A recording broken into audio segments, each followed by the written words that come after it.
Hi, this is Brett, and you're watching Brett and Some Books. Please like and subscribe. Today we are continuing the Bosnia list. We are on Chapter 9, An Argument with My Mother. Stratford, Connecticut, November 1995. Wait, what is Wolf Blitzer saying? Mom asked in Bosnian, leaning forward on the couch, straining to listen. Keeman, what's going on? I don't understand what's happening. If you would be quiet, I could tell you, I said. By 14 and a half, almost fluent in English, I'd become her interpreter.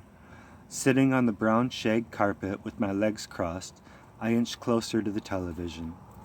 I put down the fig Newton I was dipping in milk, desperately trying to grasp the latest developments in the saga unfolding 4,000 miles away that could change the rest of my life. This peace agreement they're pushing is really a funeral for us, Dad said, also in our native language, standing above the set, clicking his tongue.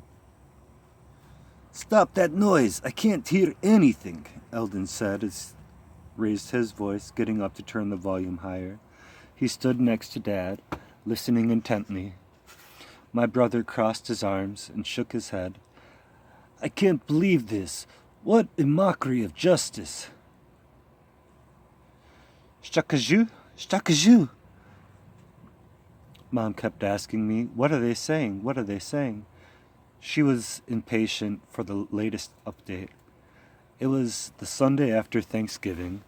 We'd just finished a dinner of roasted lamb and potatoes. We found turkey, which we'd never had before, too bland and hard to season.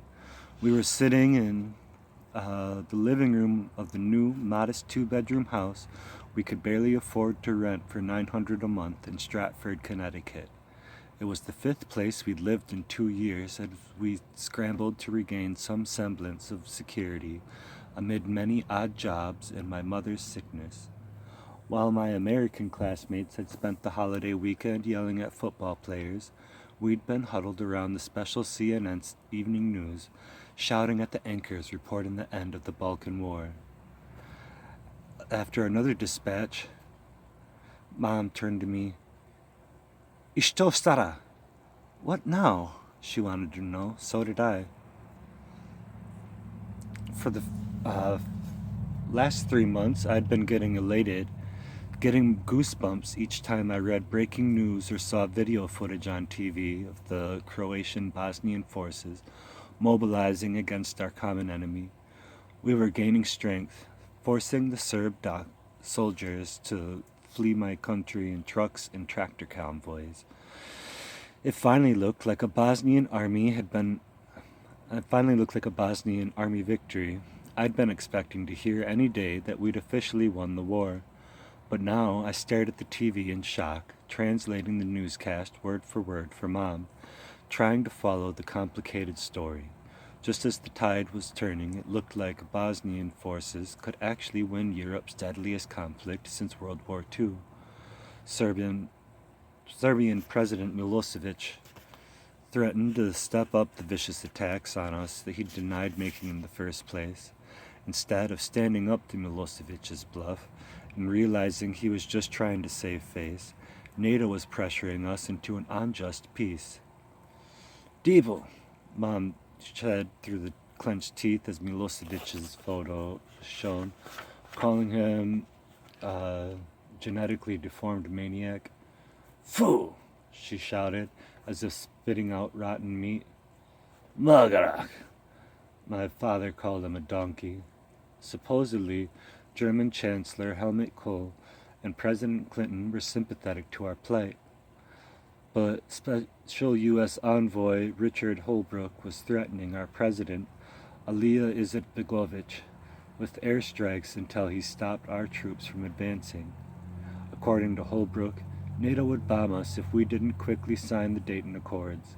We'd been in Connecticut for 2 years, but for me, us and we referred to my old country. I was a Bosniak who didn't consider the States my home. Ali is a dinosaur. He doesn't belong in politics. Eldon fumed about our leader. What the hell is he doing? He's a total idiot. Yeah, he doesn't belong in politics, I echoed, throwing a pillow at the TV. That old man should be in the mosque with old ladies, Mom screamed. I told you he was too incompetent to run our country. Are you taping this? I nodded. I had a dozen tapes from recent news programs and documentaries in a boot box in my upstairs closet. I kept up with every radio, TV, and newspaper clip I could find. By ninth grade, I understood a lot more than I had in Bosnia. I wanted to become a history buff like my brother. I'd traced my crush on Jenny Garth of Beverly Hills 90210 to moon over the smarter, tougher Christiane Amanpour, but she couldn't help us now. Olia should have listened to his generals and kept going, Dad raged. One more week and we would win the war. The Serbs would be swimming across the river to Serbia where they belong. The last intervention by countries who did nothing earlier to stop the war was so unfair. My chest was getting warm. Sto! Sto! I screamed. Why? NATO's British and French members are kissing Russia's ass. NATO's British, French... Shit. Okay. NATO's British and French members are kissing Russia's ass, my brother explained. They have historic ties to Serbia, who can't bear thousands of Bosnian Serbs refugees on their soil. And President Mitterrand won't allow a European country to have a Muslim majority. Eldon shut his eyes, grabbed his head with both hands. It's over. I kicked the TV stand with my heel. The set shook, shaking the flower pots that were behind it. Don't do that, my father said. If you're going to act like a wild animal, go upstairs, my mother yelled at me. Who are you protecting your precious plants from this time? I asked. Stop bickering like lunatics so I can hear, Eldon said. Eldon studied the TV. But how could I be rational? Other boys my age memorized baseball stats. My brother and I ran different numbers. A few 100,000 Bosniaks like us wiped out in the Serbs' ethnic cleansing campaign. 1 million displaced. 500,000 permanently removed from our ancestral land. 4 years my people of being attacked, raped, and massacred. Just 4 months ago, in July, at the Srebrenica genocide, 8,373 Bosnian men and boys were slaughtered by the Scorpions, paramilitary unit from Serbia. And this was allegedly when they were under the protection of peacekeepers from the United Nations. Srebrenica was 4 hours from Brčko. It could have been us. And now we weren't allowed to finish this bloody fight, even though we could actually triumph at last. We were stunned. Bosnia was pummeled with bullets and bombs while Belgrade kids were eating ice cream outdoors, Eldon complained. Meanwhile, the school motto for Greater Serbia is hate thy neighbor. You're right. I rubbed my hands through my hair, itchy, my forehead sweating. I'd been so proud of Eldon's outspoken opinions and of his endless attempts to make Americans understand what was happening in our country. He recently gone to lecture at Stony Brook, the Long Island University he'd started attending at age 21, 3 years older than most freshmen. Discussing the fall of Yugoslavia, a Serbian-born female professor had denied her side had instigated the war. She called our leader a Nazi. Afterwards, Eldon filed a complaint with the head of her department. Then again, we'd also learned that the anger Eldon expressed toward the Serbs in his essay on why he'd been exiled in America might have been the reason he was denied a Soros Fellowship for the Balkan refugees that would have paid for his tuition. Other Bosnian exiles in Connecticut who'd won the full scholarship told him they'd only referred to the war, intentionally leaving out any mention of who started it and why, knowing there were Serbs on the charity's board. "Some Thanksgiving this is," I said, punching the floor with my fist. "What an odd holiday," Eldon muttered. "Americans celebrate the Indians they slaughtered. To apologize, they let them run casinos and exempt them from paying taxes. And then they name sports teams after them," I added. Eldon nodded, chugging his Tropicana orange juice. Mom refused to get us soda, insisting fruit drinks were healthier. "Where's Lieberman?" she asked. "I wish he was leading this country now." We loved our Connecticut Senator, Joseph Lieberman, since we'd read that he'd pushed President Clinton to lift the United Nations arms embargoes so Bosniaks in my country could defend themselves against more murders by Serbs. We'd heard Lieberman on television, pressing European leaders to fulfill their promise to the world that the Holocaust would never be allowed to happen again. "The only ones who understand us are the Jews," Mom said. "You can't believe the hatred and horror until you've gone through it yourself." She felt that the similarities between what the Serbs did to us and what the Nazis did to Jews in World War II made the Jewish people more empathetic to our suffering. Israel offered Bosnian Muslims refuge in 1993 and took in exiles. A friend of ours saw Israeli planes drop boxes with supplies and military jackets in central Bosnia. Jerusalem's mayor Teddy Kolik proclaimed that in 1492, Bosniaks were the only people in Europe who'd welcomed refugees fleeing from the Spanish Inquisition. Kolik publicized an open letter to President Clinton singling out Serbia's abuse of power, insisting, "If we do not act immediately and decisively, history will record that in the last decade of this century, the democracies failed to heed the most unforgiving lesson that the unopposed aggression will be enlarged and repeated." This letter was signed by the former British Prime Minister Margaret Thatcher, former U.S. Secretary of State George Shultz, writer Susan Sontag, and Nobel laureates Elie Wiesel, Joseph Brodsky, and Czeslaw Milosz. We thought surely the outcry of support would force the UN to end the weapons embargo so we could fairly defend ourselves, but it didn't. Every word of the news was confirming that our horrific nightmare wasn't over. "There they go again," Dad threw his hands up in the air. "The United Nations is our second enemy, right after the Serbs." The UN and Clinton just want the shooting to stop, to get the embarrassing pictures off the war of the 6 o'clock news, Eldon spat out. When the phone rang, it was Dad's friend Muyo, Yasenko's father, calling from Germany, where his family had been exiled since 1992. "What are they doing?" Muyo screamed. "The Serbs were on their way out of Brčko. They were packing. Morons! The Bosnian soldiers are crying." It seemed unfathomable that Serbs would be rewarded for the atrocities they'd committed against us by being allowed to maintain control in my own town. "We can never go back there now," Dad said, tears in his eyes. I realized that ever since we'd escaped Bosnia almost 3 years before, I'd clung to the hope that our side would be victorious, so we could return and resume our old lives. But at that moment, I felt the sudden shock of knowing it was over. I would have no more holidays with Aunt Basira and our cousins, Amila and Mirza, and their crazy songbirds, no more fishing on the Sava River, or karate tournaments at Partizan, or soccer with my friend Yasenko. I might never see him again. What girl would I marry? Where would my kids be going to be born? What language would they speak? Where would my parents be buried? Would I ever see Grandma Emina again? It felt like my team was losing the most important championship in the world, and I wasn't even allowed to play.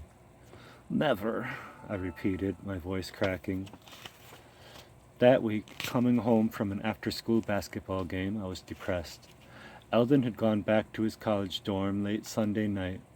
I wouldn't see him for a month. I already missed him. Dad returned to his breakneck work schedule, getting home at midnight. He was working by day at Polystar Bottle Cap Factory, and by night as a beggar at the Stop and Shop. At least he now had a car. It was worse when we first got here and didn't have any transportation. He'd bike to work and get us groceries. One night, I looked out the window to see him getting out of a pickup truck. In between his jobs, he loaded 2 bags of food onto the handlebars. But on his way home, when it started raining, all his groceries fell to the ground. A kind construction worker stopped to help. He loaded Dad, his bicycle, and the ripped bags and ravaged food into the back of his truck and drove him home. I ran downstairs to help carry in the dented tomatoes and soggy, smashed eggplants. The humiliation never seemed to end. I hated being a broke, foreign high school freshman. I felt guilty each morning leaving a sick mom home alone without my father and brother around.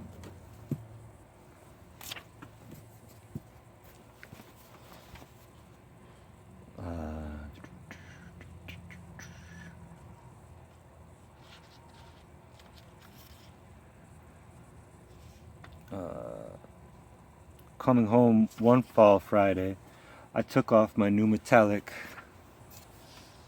Damn it.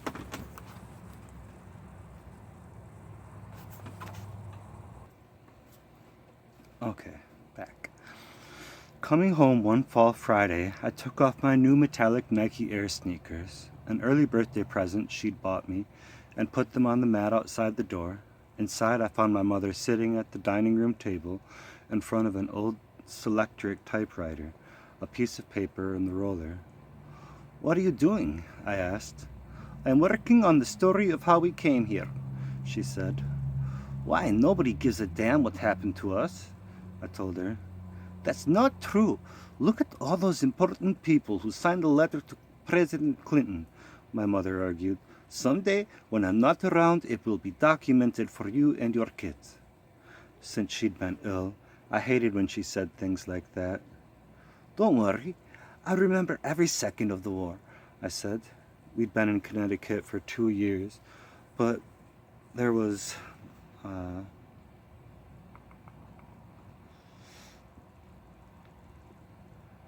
But there wasn't a detail I'd forgotten. "I know you have an elephant brain and you'll keep grudges forever, but it's not healthy to hold on to all that anger and stress. Look what happened to me." It seemed so cruel, and she'd survived the war only to discover a lump in her breast the day we made it to Vienna. We went to Austria because it was the only destination we could get to by bus from Birchkow, and we wound up in Vienna because my Uncle Amit's wife had Bosnian relatives there. When our bus pulled into the Viennese station on the evening of January 3rd, 1993, we took a cab to Amit's. We had no idea the fare or even how much or how to count Austrian currency, so we showed the taxi driver all of our money, 300 shillings. "That's the fee," he said, taking it all. I could tell from his accent he was a Serb. "He ripped you off. The ride should have been 100 shillings, Ahmet told us when we got inside. A final Serbian double cross. I swore it would be our last. Ahmet, his wife, and 2 daughters were living with a wealthy Protestant family of philanthropists who knew how desperate we were. They let the 8 of us bunk in their basement as we waited out the war. Since it had been so long since we'd had electricity, the lamps hurt our eyes. We asked Ahmet to dim the lights. There was no bathroom downstairs. It was cramped and windowless, like a bomb shelter. On one part of the floor, Ahmet stayed with his wife and young daughters. He'd shattered his leg fighting in the Bosnian army, so he was on crutches, limping, in constant pain. We kept to the other side of the room. My brother, the tallest, took the top mattress, while Mom and I slept below on the pull-out trundle bed, feet to head for more room. My father crashed in a flimsy beach chair that had that kept collapsing in the middle of the night. We'd go upstairs one at a time to use the lavatory and shower. I'd try to stay out of everyone's way. The toothpaste stung my gums, since I hadn't brushed my teeth with anything but baking soda in a year. I assumed we'd be waylaid here for a few months until we won the war and could go home. In Bosnia, the aroma of dandelions and luscious peach and cherry trees had been replaced by the stench of gunpowder, metal, and spoiled food and dead dogs and cats rotting in alleyways. Garbage had piled up in mounds on the barren street corners. Diesel fuel fumed out from the tanks and other military vehicles that had taken over the roads. Dark smoke swirled from the chimney of Cafaleria, a factory on the outskirts of town, where the corpses from Lucca were piled on meat trucks, then cremated. It smelled like death. Walking around Vienna our first day there, I was stunned by how bright, clean, and gorgeous it was. Surrounded by snowy mountains and hills, everything we saw was pristine and fresh. I breathed in the welcoming, crisp, clear air, washed by water fountains and elaborately manicured lawns. The regal, old-world elegance of the cathedrals and museums made the city feel like a magical kingdom. The shapes of windowsills and moldings echoed the Gothic buildings in Berkow's main square, yet this whole new country seemed to be made of medieval castles, as if a king and queen might walk out for a coronation any second, like in an old movie. I was lost in a time warp, getting dizzy from looking up at bronzed eagles and white plaster angels. Honoring their historic ties to my country, the Austrians were very generous to us. They took in 300,000 Bosnian refugees and gave each family 2,000 shillings per month, which we spent on food. I was taken by the rainbow-colored pastries lining the bakery and grocery shelves. My mother allowed me one sweet every day, a sugar donut, a little apple-filled cream cake, or Mozart chocolate bonbons in gold wrapping I'd devour with a tall glass of milk. Eldon and I were given special IDs that allowed us to use all public transportation at no cost. We liked the trolley cars, a fun cross between a bus and the kind of trains we'd taken to Croatia. I'd never been in an underground subway before. I was impressed with how fast and efficient it was, and how meticulously they kept everything. Bored, we rode up and down the rails every day, memorizing each stop, picking up bits of German. We visited Prater Amusement Park, staring at the enormous Ferris wheel that looked like a giant spaceship. Eldon was sad we couldn't afford a ride, but I was relieved since I was scared of heights. We sunbathed at a Danube River beach and took a subway, trolley, and bus, and then walked to the edge of town by Grafenwolbad Pole, where the pine trees and crickets reminded me of my old karate camp. We spent afternoons at fancy toy stores, where they let us play video games for free. We were protected here. But while miraculously far away from the war's crossfire, I was a 12-year-old boy with no school to attend, no sports to play, no teammates to practice with, and no friends to talk to. It still felt like I was waiting out a prison sentence. My brother found a karate club that let him enroll without any payment. He took me along on the 45-minute trolley ride to the sports complex outside Vienna. I watched him join their freestyle sparring exercises, thinking it was less aggressive and prissier than our teams at Partizan, maybe because that was why men in the country weren't killing each other. I didn't practice myself, intimidated by the older strangers speaking in different languages. It didn't seem worthwhile to start anything new when we didn't know where we'd be the next day. With my life suspended on hold indefinitely, I took over Eldon's radio obsession, checking constantly for war developments. My mom, who'd always encouraged artwork over athletics, bought me a notepad and watercolor markers to get my mind off the destruction of our old world. I whiled away hours on the bed, making pictures of boats on the river Sava, sailing under the blazing Balkan sunsets I missed. One spring night, Mom cut out an article in the International Bosnian newspaper we read. It was an advertisement for the contest Young Artist for Bosnia, which instructed you to submit illustrations of your current life. I entered one drawing of a white dove embedded in a broken missile, and another showing a boy sitting on a globe thinking of his homeland, while to the left bombs were dropping on a cemetery filled with tombstones and crosses. It was titled Sad Days in Birchkow. I won the contest, and my Sad Days drawing ran with the paragraph I'd written, listing the names of the Serb boys who'd turned on me, and noting that we'd all escaped on January 3rd, 1993. After printing my full name, I added our address on Fleischmann Gasse. Both Dad's colleague Truly and Yusenko's mom saw the newspaper in Germany and sent us letters. I smiled as Mom kissed my head and said, "I'm proud of you." She cut the drawing out of the newspaper and kept it in her purse, showing it off wherever we went. I was thrilled my art helped my parents reconnect with our lost friends. It made me feel powerful. It was my first tiny triumph since the war. Seeing that we were too crowded, 8 of us crammed together in their bed down on their downstairs level, our Viennese benefactors let me, Eldon, Mom, and Dad stay for a few months in a beautiful, sparsely furnished apartment they owned that was between tenants. It was 3 times the size of our Birchkow home, with floor-to-ceiling windows that overlooked a colorful courtyard garden. I loved how clean it was. It smelled like fancy floor polish. Living there made me feel like a normal person again, and not a scared alien. Mom saw a doctor who said she was okay. After 11 months, we unpacked our bags. I didn't realize what a rough time other Bosnians were having here until one summer morning when Eldon, Dad, and I took a subway to visit family friends.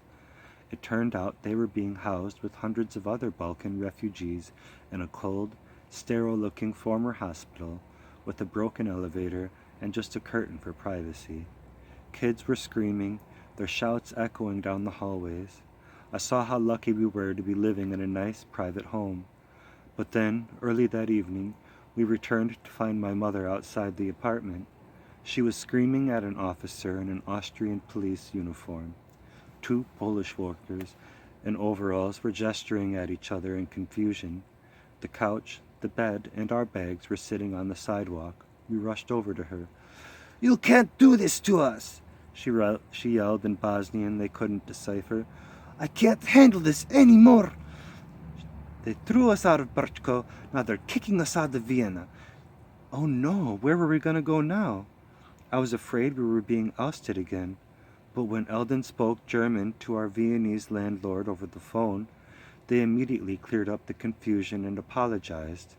It turns out the workmen for Poland had accidentally evicted the wrong tenants. They had called the policemen, who didn't understand what the problem was. "Nobody's throwing us out," Eldon told Mom while he came back. "It's just a mistake." His dad picked up our belongings and carried them back inside. Mom sat on the sidewalk, sobbing. "I was alone when the 2 men stormed in," she said. "Then the cop came in with the gun in his holster. I was sure they were coming to arrest us." My mother had mostly kept her cool during the year we tried to flee Bosnia. Now that we were safe in Austria, she was losing it. I sat next to her on the street. "Mom, it was a dumb slip-up, and there's no war here," I tried to comfort her. "Nobody will hurt us." "I'm so tired of being degraded," she said. "We have to have our own place." Dad, Eldon, and I carried the ejected couch and bed back up 3 flights of steep stairs. Mom cried for the rest of the night. I wanted to stay in this spacious, otherwise peaceful residence, but I knew she was right. It was only a temporary fix. We were jobless and countryless exiles who had to apply for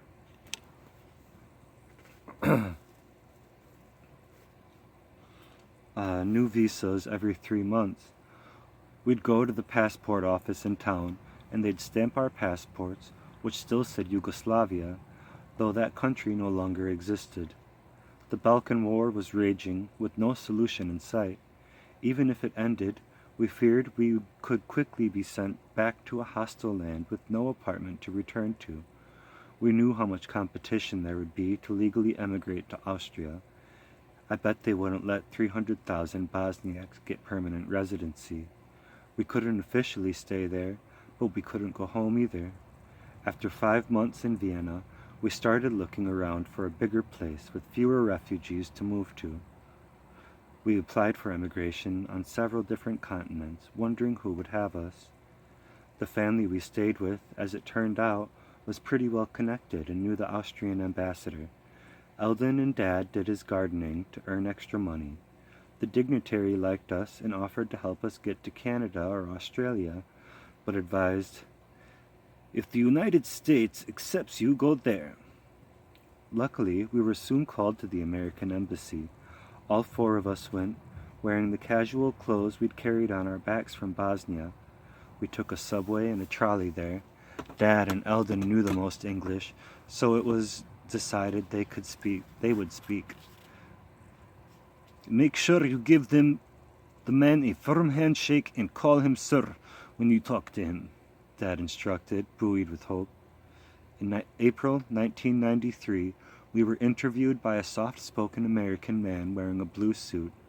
He was tall, with dirty blonde hair and a poker face. He looked about 45. We were surprised he knew so much about my father and which prisoners and guards were with him at the concentration camp. From the way he interrogated us about Birchkow's war criminals, we guessed he was actually from the CIA. Mom showed him and Dad Eldon's release from Lucca, along with another form signed by Goodperl, saying that we were handing over all our property and everything we owned to the Serb government in exchange for leaving the country and never coming back. She'd kept them in her purse next to the silver key to our Birchkow apartment. Inspecting the pages, the American raised his eyebrows, nodding. He hinted that he'd like to keep them as evidence. We decided to trust him. Mom handed them over and pleased our documents might help convict Serbian criminals. He betrayed a thin smile and said, "Good luck," as we left him with our papers. We gathered that was our ticket. "Thank you very much, sir." Dad shook his hand. When we made it to the street, my father said, "We're out of here." Within weeks, we were excited to receive word that America would take us in. The only money we had stepping off the TWA JFK airport at 6:30 p.m. on October 20th, 1993, was the $300 Truly had wired from Germany. Along with our tattered luggage, we carried blue and white plastic bags with IOM globe emblems that the International Organization of Migration staff gave us before we left Austria. As we walked through the busy terminal in Queens, New York, we were hoarded together with other Bosnian refugees from the same flight by the security team from another group, the International Refugee Committee. We felt like cattle being rounded up. They'd obviously recognized us from the plastic bags we were toting. They made my parents sign paperwork right there, promising we'd pay back the $3,000 cost of the airfare. At the baggage claim, a man Eldon's height held up a sign, "The Trebenchevitz family." He had brown hair graying on the sides and wore a sweater with a blue blazer over it. He looked 60, older than my father. He introduced himself as Donald Hodges, a Methodist minister, but said, "Just call me Don," explaining that he was from Connecticut's Interfaith Council, a mix of churches and synagogues who'd sponsored us. He led us to his van in the parking lot. He had a gentle manner, asking if we were thirsty, handing us paper cups and apple juice. At 13, I'd never met a Methodist before. Reverend Don drove us an hour to his home in Westport. It was a 2-story beige colonial with 3 bedrooms. It seemed nice, but a little musty to me, with antique-looking furniture, embroidered pillows, and a piano. We stayed there for 4 months. Reverend Don and his wife were the only people we knew in the country. Their 2 kids were grown. so Eldon and I took their places with our own separate rooms. Compared to our apartment complex in Bosnia, in urban Vienna, Austria's biggest city, this new rural woodsy neighborhood of big houses far apart from each other felt unnaturally quiet and isolated. It smelled like trees. Not wanting to impose on the Hodges, Mom insisted on doing their cooking and cleaning. Eldon and Dad shoveled the driveway. I walked their sweet golden retriever, who started sleeping on the floor by my bed as if sensing I was lonely. One morning, Reverend Don drove us an hour to Interstate 95 to Manhattan so we could go sightseeing. We visited the Statue of Liberty, the Empire State Building, the Intrepid Museum on the Hudson River. At Battery Park, he said, "You can't be in New York if you don't eat a Frankfurter," insisting we try Hebrew National beef hot dogs from the cart. To be polite, Dad joined him, trying one covered with sauerkraut and mustard, but the vendor's nails looked dirty to me. Spoiled by my neat freak mom's home cooking, I was too afraid to eat anything off the street. I did like listening to the crowds chattering in different languages and watching all the taxis, cars, and buses bustling by like in Birchcow. "Why don't we stay here instead of in quiet Connecticut?" I whispered to Eldon. "We have no choice," my brother said, explaining that Manhattan was too expensive and the only people kind enough to officially sponsor us were in the suburbs. "It's nice in Connecticut. Everything is just starting for you. Your life hasn't even begun yet," my mother told me, yet on days it seemed like it was over. In Bosnia, I'd taken English lessons with Huso's father and practiced in school, but I knew only the bare minimum when I first walked into my 7th grade classroom in Westport. It seemed as spacious and clean as the school in my old country. Though the rooms were smaller and the ceilings lower, I was surprised in the hallways were decorated with Christmas trees, plastic Santas, and stuffed stockings, since in Bosnia, no religious artifacts were allowed. The Westport kids wore baseball caps, which was considered disrespectful back home. Each room here had a flag instead of the picture of Tito. When each teacher entered the room, I stood up like I'd been taught in Birchcow, but when I noticed nobody else did, I quickly sat down. I was paranoid that the big American kids would make fun of my Eastern European accent, grammar mistakes, and small, skinny frame hidden by the worn clothes I'd managed to lug 4,372 miles. I wasn't comfortable wearing donated shirts and pants in the wrong size. I was ashamed to tell anyone we were living on the 2nd floor of the Hodges' house because we couldn't afford our own place. I clutched my spiral notebook and a pink pencil in my hand as Dr. Hightower, Bedford Middle School's principal, introduced me to the class. When everyone said, "Hi, Keenan," out loud, I felt like a stray dog at a humane society, waiting to be adopted. "I'll show him around," offered a blond 13-year-old boy named Miguel.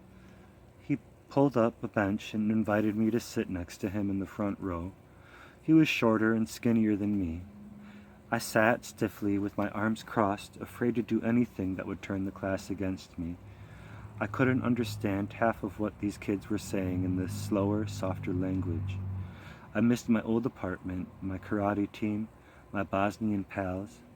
I wondered if Huso was alive and what Yusenko was doing in Germany, which felt like a different planet.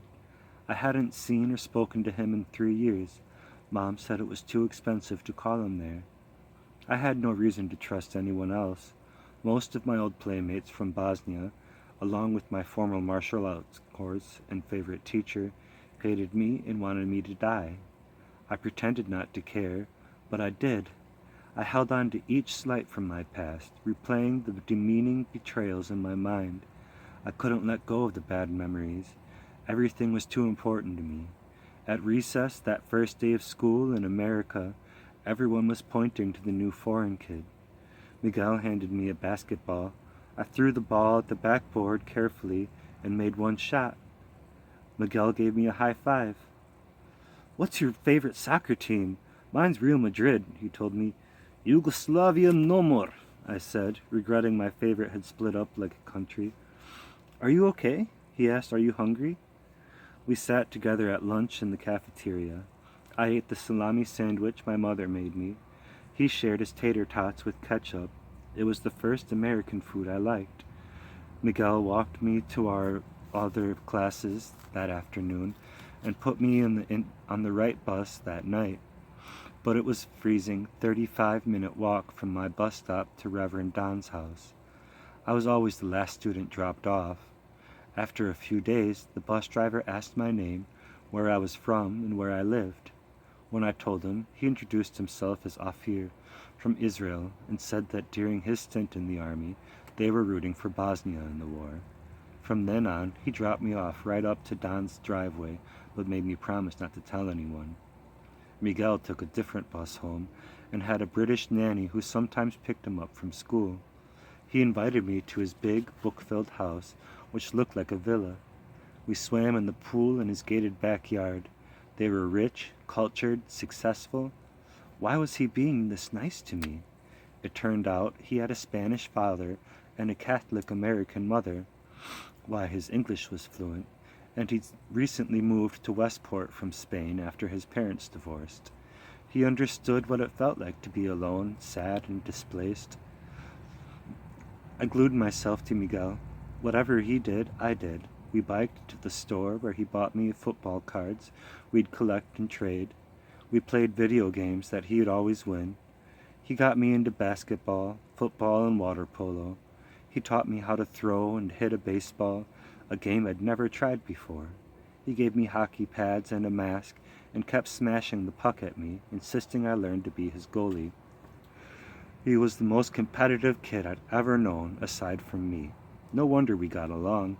It was a toss-up, who was more of a sore loser and cheater, which, oddly, made me trust him. If I was ahead in our pickup game, he'd say 2 out of 3, and then 3 out of 5, and then keep going until I gave up from exhaustion.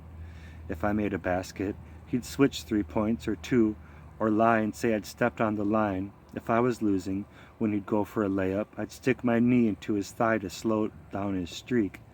When I'd intentionally foul or step on his foot, he'd yell, "What the hell, dude?" I played soccer and basketball with Miguel every free second I had. The athletic field was the only place I felt confident, so I relished being a jock. Sometimes I took competitiveness to an unhealthy level. I hated losing more than I loved to win. I believed that second place only meant you were the first loser. I'd cry in the shower from disappointment if my team wasn't victorious. My performance was all I could control. I'd lost too much already. As if to replenish us on every level, the dignified Reverend Don helped us find an apartment in Norwalk we rented for $750 a month. Members of his interfaith council donated beds, couches, and tables. He helped Mom get gigs babysitting local kids and then land a full-time position at the Nivea factory. He introduced himself to the manager at Boston Chicken, who hired Dad and Eldon to roast poultry and make sandwiches there. Reverend Don drove them back and forth to work until a churchgoer gave my father a used Pontiac Sunbird.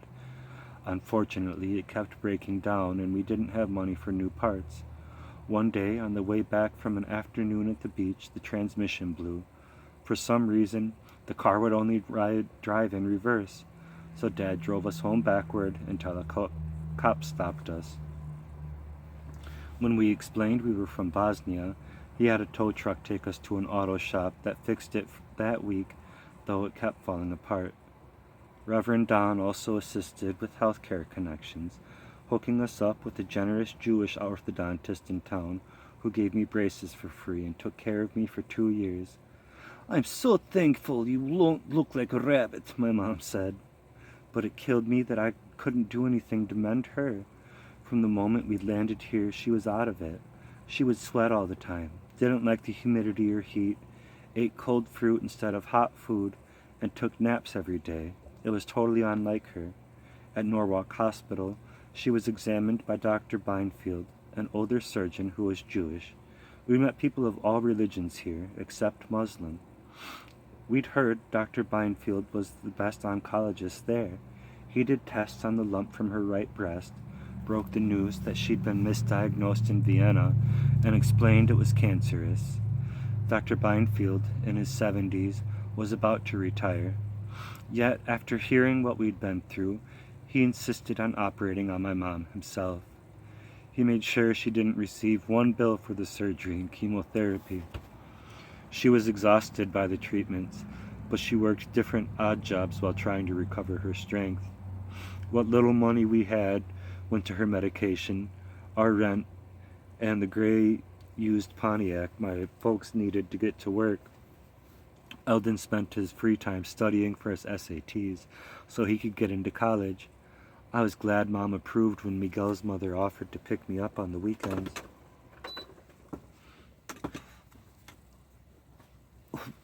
"What would you like to eat?" Nancy would ask. "Whatever Miguel's eating," I'd reply, which made them laugh. After I told Nancy I couldn't have pork, she was careful to never serve me ham or bacon. She came over to ask my mother if I could join them for Christmas. Mom was glad I'd made a new friend, and Muslims don't celebrate the holiday anyway. At his house, Miguel and I decorated the tree. There was a stocking stuffed with candy canes and gold chocolate coins for me along the fireplace. Nancy got me a green fleece sweatshirt and fancy rollerblades so Miguel and I could play street hockey. My mom was embarrassed, but said I could keep the gifts. "Did you thank them?" she asked. She had me take them a plotted hibiscus with red and pink flowers. Nancy noticed Mom's green thumb and brought over an ailing snake plant. By the time my parents switched jobs, we had to move. I was afraid I'd be isolated and abandoned again. I was especially worried I'd lose Miguel, who was my only real friend. But even after I switched schools to a second and third time, Miguel struck by me. Nancy took to picking me up every Friday and dropping me off late Sunday night. At my home, my parents and Eldon were working, stressed out about money and exhausted all the time. While Mom still cooked us Bosnia food, she was ill and fighting her disease, along with depression. At Miguel's, I could be a kid with no problems for 48 hours. We'd play sports, watch dumb American movies, and eat French fries and the cheeseburgers and hot dogs his nanny would give us from the grill. To this day, I remain close to Miguel and his whole family. At school, my new teachers went out of their way for me. They stopped me at lunch and in the hallways to ask how I was doing. I practiced soccer every day after class. Slowly, I began to feel better. My English improved from daily exposure to my favorite TV shows, The Fresh Prince of Bel-Air and Beverly Hills 90210, which my older cousin Amila had turned me on to in Bosnia. I'd been disappointed to see that all American high schools didn't have rich, gorgeous students driving Porsches and BMWs to surf at the beach. In 8th grade, I felt honored to be invited to join a local soccer team with 3 other foreign kids. In Bosnia, we'd played soccer since we were big enough to kick a ball. Of course, but now the sport was becoming popular in the U.S. Our team went undefeated, finishing first in our league. The town's paper covered our games and mentioned the goals I'd scored. I cut out the articles and pasted them in a binder. When we won the championship, I jumped on the back of the coach, Ted Papadopoulos, a giant Greek guy who handed me the MVP trophy with my name engraved. I hadn't connected with the coach since Pero. It still hurt when I thought of him. At lunch one Saturday, I told Mom my assignment for art class was to paint a figure who changed the world in some way. She happened to be playing Madonna's CD, Immaculate Collection. Since Mom couldn't understand English, she didn't know what the lyrics meant. I didn't offer to translate. The music reminded me of my cousin Amila, who I missed. I liked Madonna's sexy, rebellious American attitude, so I drew a portrait of the singer. My art teacher chose my picture as one of the best of the year. "With all the time you waste bouncing balls, you don't lose your creative talent," Mom said. She patted my back when I won art contests and sports games. but she was more concerned with my report card and always examined it carefully.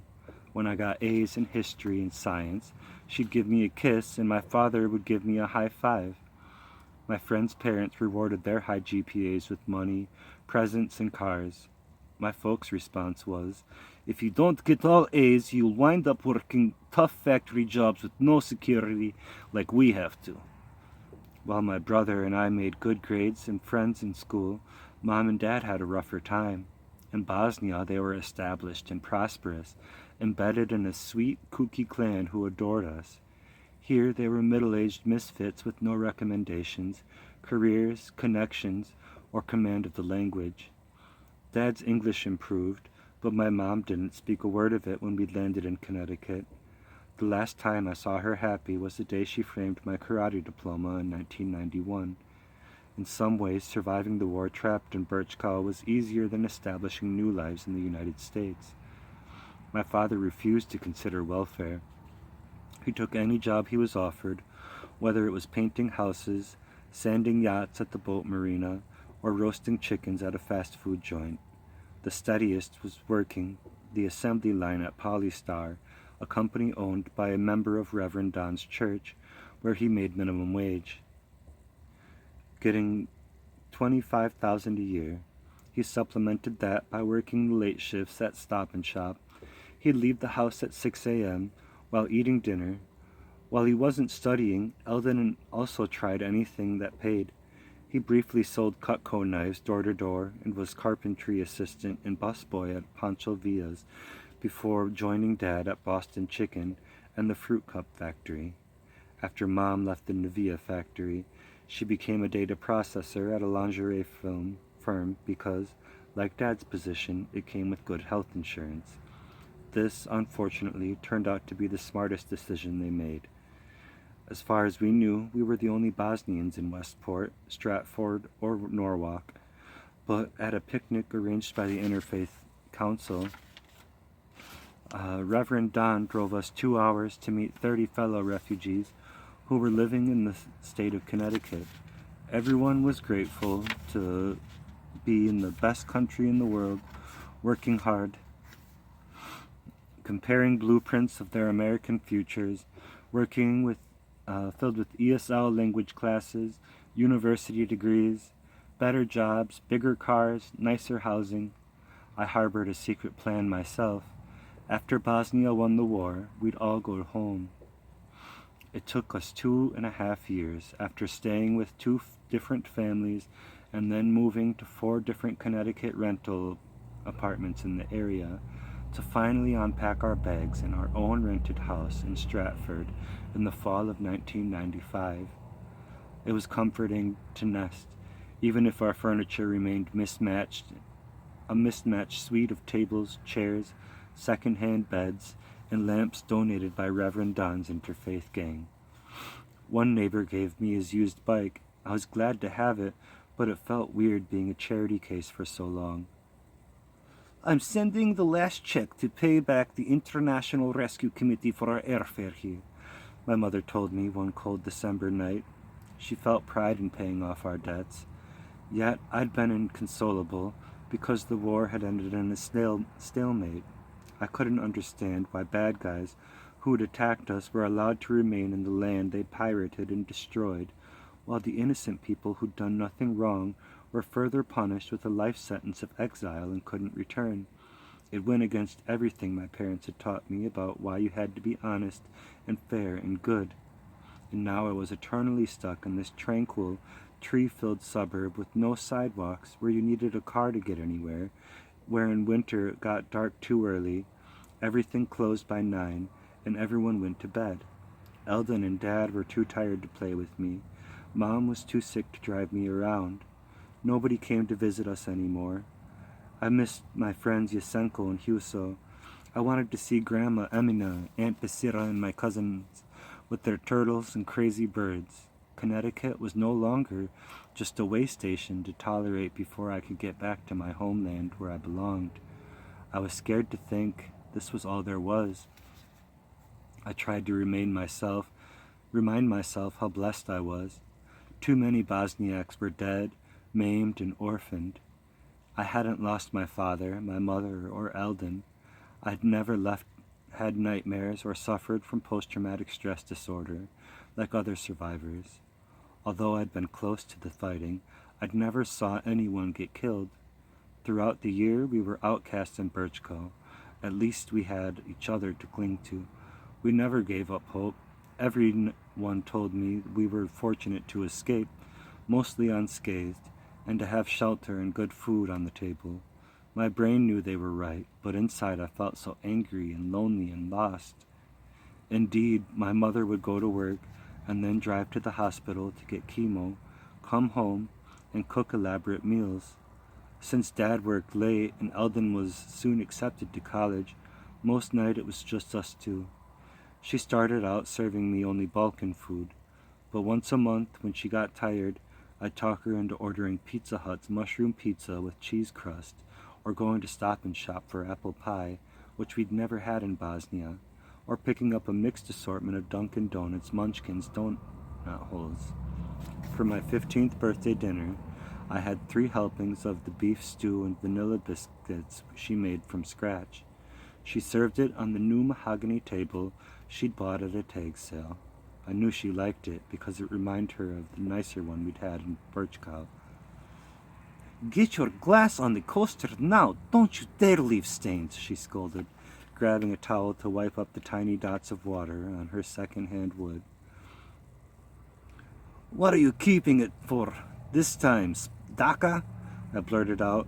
"When you can afford to buy your own table, you can be an insolent slob," she told me. "At least I'm going to enjoy what's left of my life in a nice home."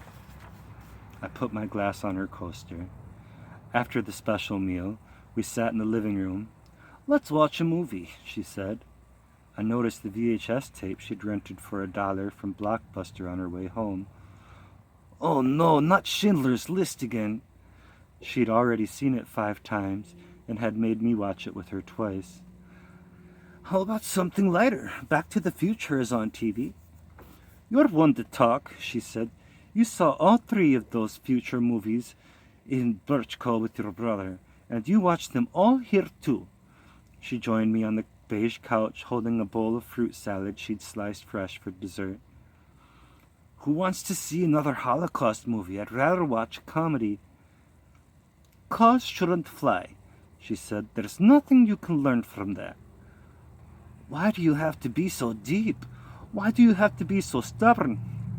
"The war made me stubborn." "Eat some fruit." She pushed the bowl and fork into my hands. "You eat some." I handed it back to her, but she waited for me to eat first, as she'd done for me and Eldon ever since the war. "How many times can you cry over the same movie?" I mumbled, chewing on sliced watermelon and bananas. "I don't get it." "That's why the Jews understand. We share the same story now," she told me. "That's exactly what happened to us." I rolled my eyes. "It's not. It's how a businessman who saved Jewish people from the Nazis in World War II, the same as Muslims being killed in Bosnia in 1990s. I was annoyed, not sure if the guy was a profiteer whose motive was free labor or a real hero. Anyway, there weren't any Serb heroes who saved us. They tried to kill us, and we were screwed out of winning the war fair and square. I'll never forget those who did us harm. But not all were bad," she insisted. "What about Zorica, Miloš, Obren? We have to acknowledge the good people, too." "Fine. You acknowledge the good Serbs," I said. "We wouldn't be here if it weren't for them," she added, always needing to have the last word. "Kenji, promise me you'll never forget people who saved us." "Whatever," I mumbled, slipping Schindler's List into the VCR, watching as her favorite movie began again, letting her win something this time. That's the end of that chapter.